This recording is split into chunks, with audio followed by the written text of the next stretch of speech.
Assalamualaikum warahmatullahi wabarakatuh. Kami dari kelompok 2 akan mempresentasikan tentang materi gelombang. Di dalam materi ini kita akan membahas pengertian gelombang, macam-macam gelombang, besar-besaran dalam gelombang, dan sifat-sifat gelombang. Pengertian gelombang. Gelombang adalah getaran yang merambat. Gejala gelombang bisa diamati dengan mudah. Contohnya gelombang air laut akibat tembusan angin. Selama merambat, gelombang akan memindahkan energi tertentu dari satu tempat ke tempat lainnya. Namun demikian, medium perambatan gelombang tidak ikut pindah. Macam-macam gelombang dibedakan menjadi 3, yaitu berdasarkan medium rambatannya, berdasarkan arah getar dan arah rambatannya, dan berdasarkan amplitudonya. Berdasarkan medium rambatannya dibagi menjadi 2 lagi, yaitu gelombang mekanik dan gelombang elektromagnetik. Gelombang mekanik. Gelombang mekanik adalah gelombang yang membutuhkan medium untuk merambat. Artinya jika tidak ada medium, gelombang tidak akan pernah terjadi. Hal ini bisa kalian lihat pada kasus percakapan astronot di luar angkasa. Gelombang yang termasuk gelombang mekanik ini adalah gelombang bunyi, gelombang tali, dan gelombang air laut. Gelombang elektromagnetik. Gelombang elektromagnetik adalah gelombang yang tidak membutuhkan medium untuk merambat. Artinya, gelombang ini bisa merambat dalam ruang hampa sekalipun. Contoh gelombang elektromagnetik adalah cahaya, gelombang radio, sinar X, sinar gamma, inframerah, dan sinar ultraviolet. Berdasarkan arah getar dan arah rambatannya. Berdasarkan arah getar dan arah rambatannya dibagi menjadi 2, yaitu menjadi gelombang transversal dan gelombang longitudinal. Gelombang transversal. Gelombang transversal adalah gelombang yang arah getarannya tegak lurus dengan arah rambatannya. Contoh gelombang transversal adalah gelombang tali, cahaya, seismik sekunder, dan sebagainya. Berikut ini merupakan contoh gelombang transversal pada tali. Gelombang longitudinal. Gelombang longitudinal adalah gelombang yang arah getarannya sejajar dengan arah rambatannya. Ciri gelombang ini adalah memiliki rapatan dan renggangan. Contoh gelombang longitudinal adalah gelombang bunyi, pegas, dan seismik primer. Berikut ini contoh gelombang longitudinal pada pegas. Yang terakhir adalah berdasarkan amplitudonya. Berdasarkan amplitudonya, gelombang dibagi menjadi 2, yaitu gelombang berjalan dan stasioner. Gelombang berjalan adalah gelombang yang memiliki amplitudo tetap. Artinya setiap titik yang dilalui gelombang, amplitudonya selalu sama besar. Contoh gelombang berjalan adalah gelombang air. Yang kedua adalah gelombang stasioner. Gelombang stasioner adalah perpaduan antara gelombang datang dan gelombang pantul, yang amplitudo dan frekuensinya sama tetapi arah rambatannya berlawanan.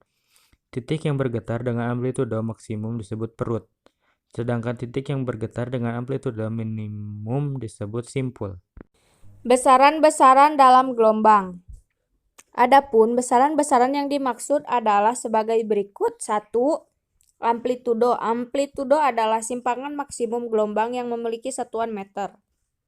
2. Panjang gelombang. Jika ditinjau dari gelombang transversal, panjang gelombang adalah jarak antara dua puncak yang berdekatan atau jarak antara dua lembah yang berdekatan.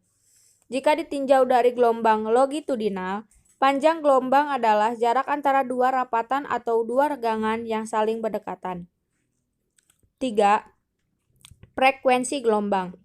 Frekuensi adalah banyaknya gelombang yang bisa berbentuk setiap detik. Secara matematis, frekuensi dirumuskan sebagai berikut. Rumusnya bisa dilihat di gambar di atas.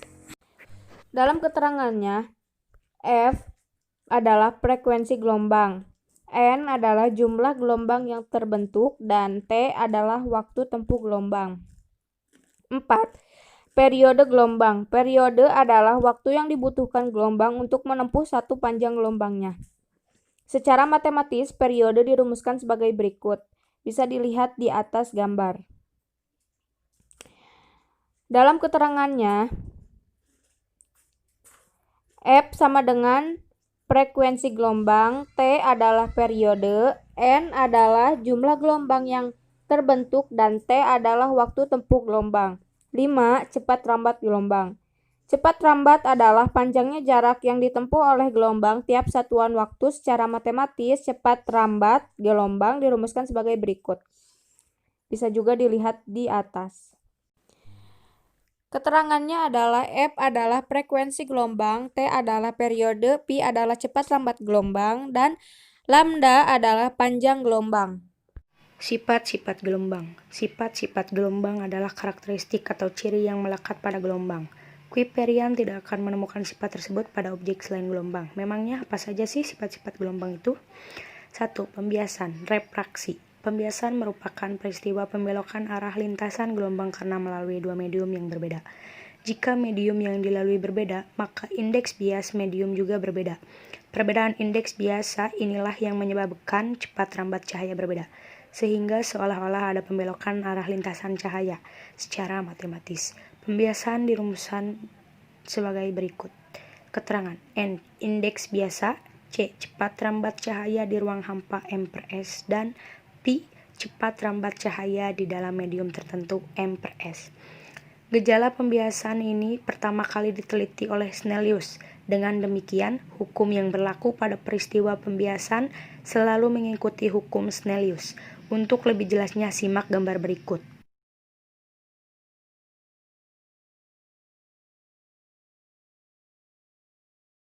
Secara matematis, Snellius bisa dirumuskan sebagai berikut. Keterangan I sudut datang, R sudut bias, N1 indeks bias medium pertama, N2 indeks bias medium kedua, V1 cepat lambat cahaya di medium pertama M/S, dan P2 cepat lambat cahaya di medium kedua M/S. 2. Diffraksi pelenturan. Diffraksi adalah pelenturan atau penyebaran gelombang saat melalui celah sempit. Contoh diffraksi pada gelombang cahaya adalah terbentuknya rumbai, garis gelap, dan terang pada layar. Contoh diffraksi pada gelombang bunyi adalah saat kamu berada di gang sempit. Kamu masih bisa mendengar suara mobil atau kendaraan lain. 3. Refleksi, pemantulan.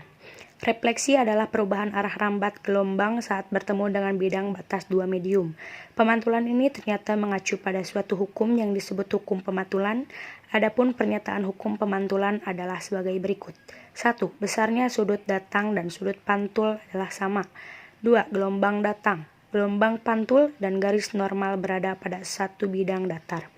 Berikut ini ilustrasinya.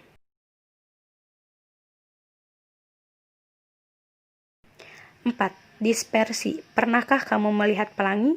Peristiwa yang terjadi pada pembentukan pelangi adalah dispersi. Dispersi adalah penguraian warna polikromatik putih menjadi monokromatik saat seberkas cahaya dilewatkan melalui prisma. Cahaya polikromatik yang awalnya berwarna putih akan terurai menjadi merah, jingga, kuning, hijau, biru, nila, dan ungu. Berikut ini contoh ilustrasinya.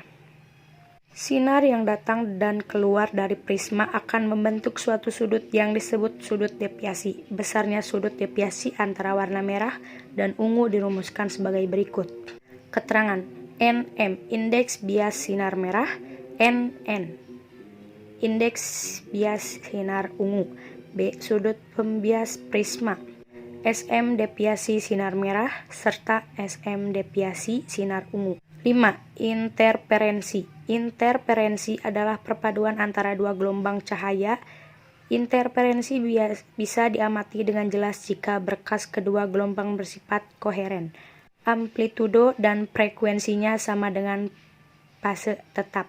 Interferensi dibagi menjadi dua, yaitu interferensi konstruktif menguatkan dan destruktif melemahkan. Ilustrasi keduanya bisa Kuiperian lihat di gambar berikut. 6. Efek Doppler. Efek Doppler adalah efek berubahnya frekuensi bunyi akibat adanya kecepatan relatif antara sumber dan pengamat. Secara matematis, efek Doppler dirumuskan sebagai berikut.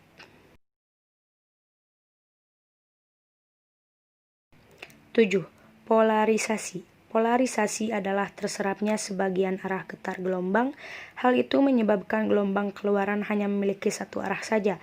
Gejala polarisasi ini hanya bisa terjadi pada gelombang transversal. Perhatikan contoh polarisasi berikut ini.